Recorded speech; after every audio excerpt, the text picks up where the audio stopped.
오늘도 살아계신 하나님의 말씀의 능력과 은혜가 오늘도 새벽을 깨워 기도하며 나아가는 저와 여러분에게 가득 임하기를 좋으신 예수님의 이름으로 간절히 축원드립니다. 오늘 수요 저녁 예배는 우리 주일날 말씀드린 것처럼 우리 3월 마지막 주가 우리 교단이 정한 제주 4.3 우리 기념하는 주일입니다. 그것 때문이기도 하지만 또 저희 인근에 또 귀한 목사님이 오셨다는 소식을 듣고 한 번쯤은 다 아시는 역사적 내용일 수 있지만 그래도 우리가 이 땅에 살아가며 사실 듣지 못하는 이야기일 수도 있는데 그 가슴 아픈 우리나라에 있었던 역사의 이야기를 또 함께 듣고 나라와 민족을 위해 기도하는 시간을 갖고자 오늘 동령교회에 가서 우리 수요 저녁 예배 드립니다. 6시 30분까지 교회로 오시면 우리 교회 차량 이용하여 함께 이동하고요. 교회 차 타고 오셨던 분들은 교회 차 타고 그대로 오시면 그 차로 바로 이동할 수 있도록 그렇게 하겠습니다. 같이 기도해 주시고 동참해 주시면 은혜가 되겠습니다. 오늘 본문에 보면 예수님께서는 바리새인과 서기관들 또 성전의 종교 지도자들을 향하여 오늘도 주시는 말씀입니다. 이 말씀은 주님께서 많은 무리들을 향하여 주신 말씀이라기보다는 특정 이 말씀이 향하고 있는 청중이 분명히 있었습니다. 믿음 좋다고 스스로 여겼던 자신의 의에 사로잡혀 자신의 율법 지킴에 사로잡혀 하나님이 보내신 메시아를 알아보지 못하고 완악하여 자신의 뜻대로 살아갔던 종교 지도자들, 바리새인, 서기관들을 향하여 주시는 말씀이 오늘 말씀이지요. 그리고 나서 마지막 말씀이 무엇입니까? 너희들은 청함을 받는 자가 아니라 택함 받은 자가 되어야 한다 말씀해 주십니다. 이것이 오늘 우리의 신앙의 과제이기도 하지요. 때로는 이 말씀이 우리에게 두려운 말씀이기도 하지만 우리의 삶이 청함을 넘어 택함 받은 자로 나아갈 수 있어야 한다. 그러면 어떤 자가 택함 받은 자인지를 오늘 본문을 통해 잠깐만 확인해 보겠습니다. 우리 2절의 말씀을 같이 함께 읽어보겠습니다. 2절입니다. 천국은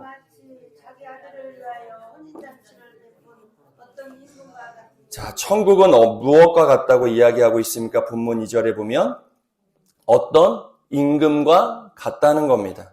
천국은 자기 아들을 위하여 혼인잔치를 베푼 어떤 임금과 같다. 어떤 상황과 어떤 상태가 아니라 천국은 어떤 임금과 같은데 그 임금이 자기 아들을 위하여 혼인잔치를 베풀었다. 그런 임금과 같은 것이 천국이다라는 이야기를 하고 있는 겁니다. 천국은 자신의 아들 예수 그리스도를 보내신 하나님과 같다. 천국은 하나님께서 아들을 보내신 사건이 천국. 천국은 누구에게 방점이 찍혀 있어요? 임금 하나님이에요. 하나님 자체가 천국. 그래서 하나님을 믿어 살아갈 때 우리가 깨닫게 되는 것, 내 상황과 형편과 상관없이 하나님을 믿으니 내 삶 가운데 천국이 임함을 우리가 경험하는 상황이 아니에요. 절대 천국은 상황과 근데 우리가 빠지는 함정은 뭐예요? 천국을 여러분들은 언제 고백하세요? 내가 좋을 때예요. 우리가 주로 그렇습니다. 내가 기분이 좋을 때, 근심 걱정이 없을 때, 내 주변에 문제가 사라졌을 때, 내 중심적으로 무언가 잘 이루어졌을 때 우리는 신앙하면서도 거침없이 야, 천국 같다. 이만하면 살겠다라고 하는 고백. 틀린 건 아니죠. 물론 그런 것을 통하여 우리가 천국을 경험하는 거지만 궁극적으로 그 상황을 통하여 우리의 천국은 하나님으로부터 주어진다는 것을 우리가 분명하게 깨달을 수 있어야 합니다. 오늘 잔치 왕의 기분 전환이 아니라 아들의 혼인잔치로 일어난 어떤 임금이 베푼 잔치가 천국이다 라는 것을 오늘 본문이 이야기하지요. 그 잔치에 임금이 베푼 그 잔치에 많은 사람들을 청했다는 것을 볼 수 있습니다. 우리 3절의 말씀을 같이 함께 읽어보겠습니다. 3절의 말씀입니다. 그 종들을 보내어 임금은 누구를 가리는 것이 아니라 자신이 베푼 잔치에 모든 사람들이 오기를 청하고 있음을 볼 수 있습니다. 고로 임금이 베푼 천국의 잔치는 자격으로 인하여 참여하는 모임이 아니라 왕의 초청에 의하여 주어진 자리라는 것을 우리가 알아야지요. 하나님의 나라 천국은 공로에 의하여 들어가는 것이 아니라 하나님의 부름과 초청에 의하여 들어가는 곳이라는 것을 우리가 분명하게 알아야 합니다. 그게 우리의 신앙의 원리예요. 신앙은 절대 공로가 아닙니다. 신앙은 공로에 의해서 얻어지는, 천국은 공로에 의해서 얻어지는 공간이 임하는 것이 아니라 하나님의 부름과 초청에 의하여 주어진다는 것을 꼭 기억할 수 있어야 합니다. 그래서 신앙하시면서 절대 공로 내세울 이유가 없어. 근데 어때요? 제가 아까도 우리가 그렇게 살아요. 이 세상의 원리가 그렇습니다. 이 세상은 어떤 사람을 존중해요? 공로예요. 많은 업적을 쌓아야 돼요. 무엇나 어딘가에 지원하려고 해도 너의 공로가 뭐야? 너가 이런 자격이 있어? 너 이런 수상했어? 무언가 세상은 끊임없이 공로에 의해서 그 다음 단계, 그 다음 단계, 그 다음 단계로 올라가죠. 그러다 보니까 그렇게 못 가면 늘 주눅들어 살고 기죽어 살아가는 게 세상살이일 수 있습니다. 근데 그것이 똑같이 천국을 경험한 성도의 삶에도 적용될 때가 있어요. 끊임없이 공로를 쌓아야 하나님께 칭찬받을 수 있다는 생각에 내가 사로잡혀요. 그러니 그렇게 하는 사람 보면 우리가 또 하나님의 은혜를 구해야 되지만 그런 사람들을 보면 시기하게 되고 질투하게 되고 내가 그렇게 살아갈 때는 내가 마치 다 이룬 것처럼 그렇게 생각하며 신앙할 때가 있는데 오늘 천국은 공로가 아니라 어떤 사람들이 들어오는 자리예요? 청한 자리예요. 청하여 오기만 하면 되는 자리예요. 그렇게 끊임없이 임금은 종들을 보냅니다. 청하기 위하여 끊임없이 종들을 보내요. 그런데 어떤 일들이 이루어집니까? 우리 5절의 말씀을 같이 함께 읽어보겠습니다. 5절, 6절의 말씀을 같이 함께 읽어보겠습니다.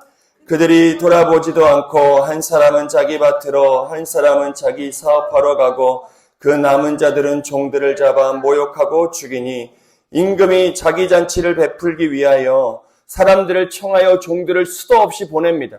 와라. 모든 것들을 우리 4절 마지막에 보니 모든 것들을 갖추었다. 너희들은 오기만 하면 된다. 너희들이 가지고 올 거 하나도 없다. 모든 것이 갖추어진 혼인잔치에 오기만 해라 청했음에도 불구하고 사람들은 어떻게 합니까? 돌아보지도 않고 무시합니다. 자기 밭으로 가요. 한 사람은 자기 사업하러 갑니다. 자기가 생각할 때 더 중요한 것, 자기가 생각할 때 더 중요한 것을 찾으러 떠나갑니다. 심지어 남은 자들은 그렇게 임금이 보낸 종들을 잡아 죽이는 일까지 서슴지 않음을 볼 수 있습니다. 이것이 이 땅 가운데 복음이 떨어졌을 때 세상 사람들의 반응이에요. 우리의 반응이기도 했거니와 세상 사람들의 반응입니다. 하나님의 아들 예수 그리스도의 복음이 전해지는 자리는 언제나 복음의 역사가 드러나는 자리가 아니라 무시와 괄시, 외면과 멸시가 주어지는 자리일 수가 있어요. 그러니 신앙하는 우리들이 전도하며 상처받을 때가 있어요. 그렇다고 전도하지 않습니까? 아니요. 당연한 일이에요. 복음을 전하는 가운데에는 사랑과 축복이 있지 않아요. 누가 기분 좋다고 박수치며 전도지 한 장을 받겠습니까? 아무리 교회에서 좋은 거 나눠준다고 두 팔 벌려 받는 사람들 없어요. 그러니 교회가 더 좋은 거 담으려고 하지만 아니요. 복음이라고 하는 것 자체가 이런 현상을 가져온다고요. 무시합니다. 세상 사람들은 다 필요 없다고 자기의 삶의 자리로 돌아가요. 획획 우리를 무시하고 지나갈 때가 얼마나 많이 있는지 모릅니다. 우리가 그걸 알고 전도할 수 있어야죠. 심지어 전도하는 자들을 모욕하고 때리기도 하는 일들이 일어날 수 있는 겁니다. 하나님을 5절의 말씀처럼 복음이 주어지자 그들 청함이 주어지자 그들은 무시하고 늘 하던 대로 자신의 방식대로 삶을 선택하여 가지요. 이에 임금은 어떻게 합니까? 7절의 말씀을 같이 읽겠습니다. 임금이 노하여 군대를 보내어 그 살인한 자들을 진멸하고 그 동네를 결국 임금이 어떻게 해요? 그 청합에 응하지 않는 자들에 대한 심판을 하나님께서 행하신다는 것이 7절의 말씀이에요. 그러니 우리는 때를 얻든 때를 얻지 못하든 뭐 하는 거예요? 끊임없이 전하는 자가 될 수 있어야 돼요. 5절 때문에 전함이 막히는 것이 아니라 5절의 세상의 현실을 직시하고 세상 사람들의 마음을 직시하고 우리는 때를 얻든지 못 얻든지 끝까지 복음을 전하는 자가 될 수 있어야 한다. 마지막은 누가 정리하세요? 임금이 알아서 할 일이에요. 왜 우리가 임금의 영역까지 건드려 지금 누구를 정죄하고 우리가 지금 누구를 판단하겠습니까? 우리는 청하기 위하여 종들의 삶을 살아갈 수 있어야 돼요.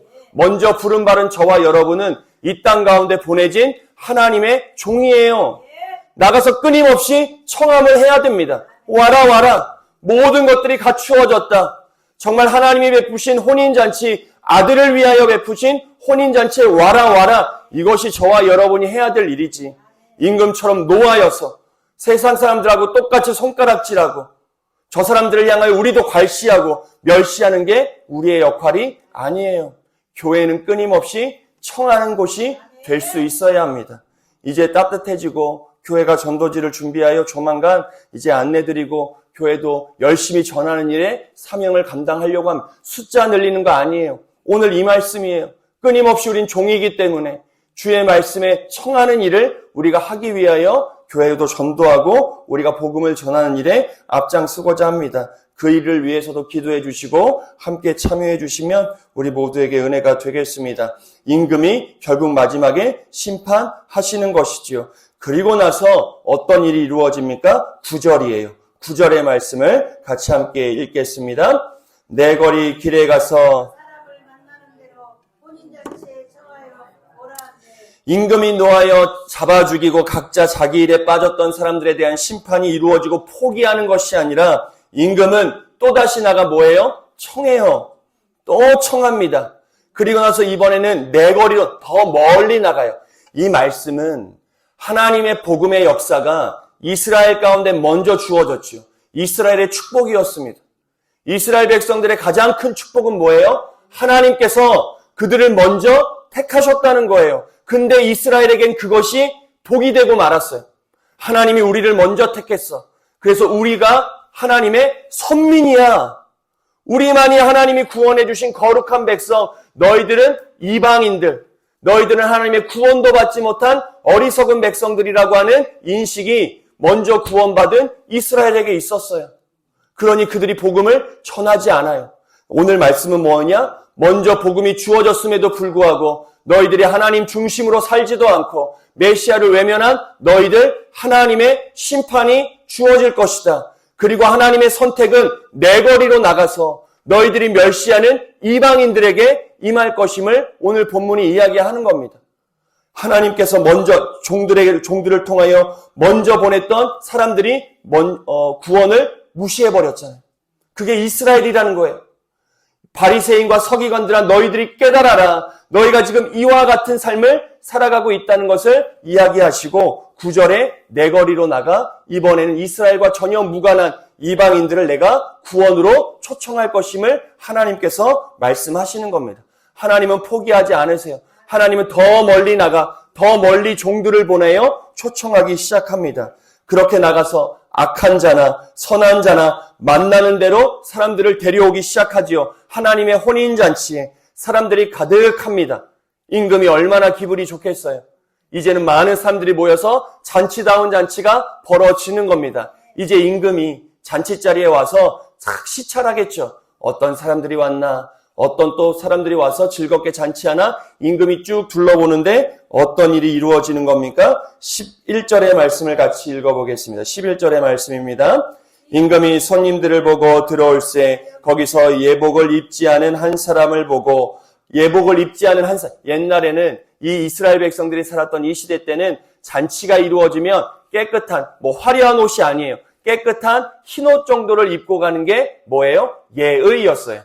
우리도 어딘가에 갈 때 누가 시키진 않아도 이 자리에 어울리는 옷을 입으려고 하지 않습니까? 옷이라는 것은 내 몸을 가리는 거기도 하지만 무언가 예의를 드러내는 표식으로도 옷을 입지요.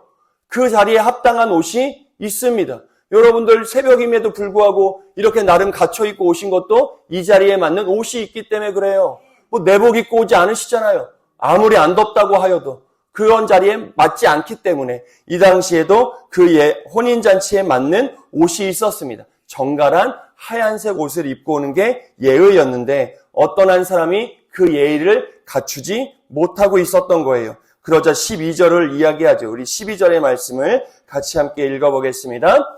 이르되 친구여 어찌하여 예복을 입지 않고 여기 들어왔느냐 하니 그가 아무 말도 못합니다. 도대체 어찌하여 너는 예복을 입지 아니하고 왔느냐? 이 자리에 합당한 옷을 입고 오지 않았느냐 물었더니 아무 말하지 않아요. 그리고 나서 임금이 그 한 사람을 어떻게 합니까? 13절에 보니 내쫓아요. 내쫓아버립니다. 이게 무서운 말씀이지요. 잔치에는 어느 누구나 들어올 수 있어요. 잔치는 모든 사람들이 들어올 수 있어요. 10절에 보니 악한 자도 들어옵니다. 선한 자도 들어와요. 그런데 그 자리에 합당한 예복을 입지 않은 자는 어떻게 됩니까? 잔치에서 쫓겨나는 거예요. 그리고 주님이 주시는 말씀, 청함이 다가 아니라 택함 받은 자가 될 수 있어야 한다. 지금까지의 마태복음의 말씀의 흐름상에 보면 이 예복, 그 자리에 합당한 예복은 하나님께서 맺게 하시는 합당한 열매를 맺는 삶인 거예요. 오늘날 하나님께 예배하며 나오는 우리의 옷을 하나님이 보신다는 것이 아니라 하나님께 예배하러 온 여러분들의 삶에 맺어진 하나님의 열매를 하나님이 보신다는 거예요. 예배가 다가 아니라는 얘기죠.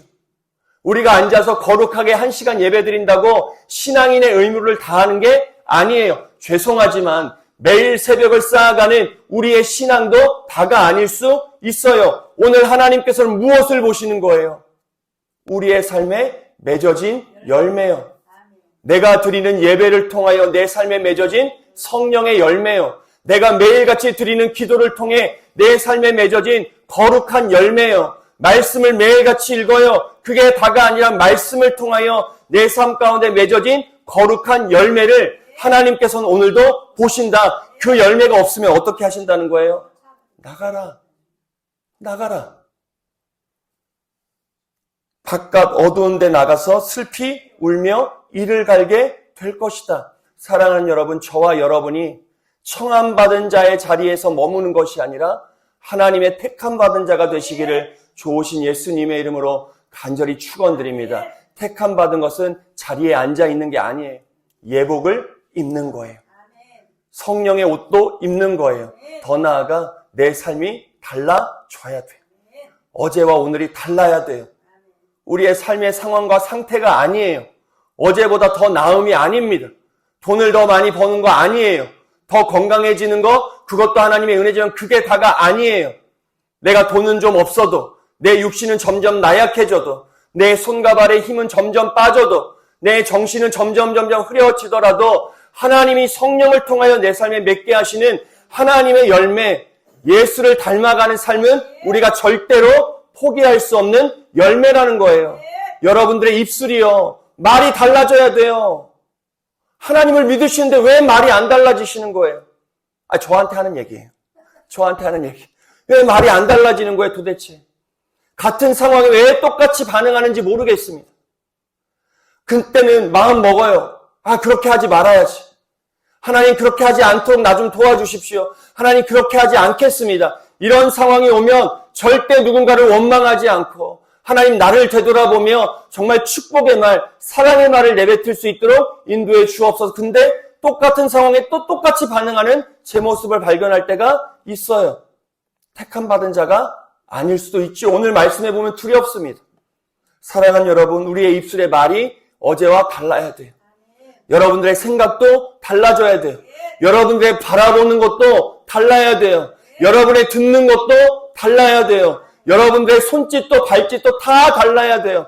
내가 그냥 본능적으로 사는 것이 아니라 매일 깨어서 내가 정말 내가 택함 받은 자인지를 인식하며 살아갈 수 있어야 한다. 사랑하는 여러분, 우리는 오늘 주님의 청함받은 천국의 자리에 살아가는 사람들, 이건 부정할 수 없어요. 왜냐하면 천국은 하나님이니까요. 하나님이 만드신 이 땅 천국이에요. 모두가 다 청함을 받은 사람들이에요. 하지만 우리는 택함 받은 자가 되어야 한다. 청함 받았다고 아멘 할렐루야 주님 나는 천국을 살아갑니다가 아니라 주님 앞에 아름다운 합당한 열매를 맺어 살아가는 택함 받은 주의 자녀가 오늘 저와 여러분의 삶이 되어야 하는 줄 믿습니다. 오늘 우리 하루 천국을 주신 하나님의 은혜에 감사함을 넘어서 이 천국 안에 살아가기 위해 합당한 자의 삶을 오늘 하루 꼭 고민하시고 또 말씀과 기도와 예배 가운데 그 삶을 살아감으로 하나님이 맺으시는 아름다운 열매뿐만 아니라 그 가운데 드려지는 모든 기도, 앞장에서 얘기했잖아요. 그런 열매 맺는 자의 모든 기도는 하나님이 어떻게 하신다고 했어요? 응답해 주신다는 거예요. 합당한 열매를 맺어 살아가기로 결단하는 종들의 기도 내가 다 들어주겠다 주님이 약속해 주셨습니다. 오늘도 합당한 열매의 삶으로 주님께 모든 것들을 구하고 하나님의 응답을 경험하는 저와 여러분의 축복의 삶이 되어지시기를 좋으신 예수님의 이름으로 간절히 축원드립니다.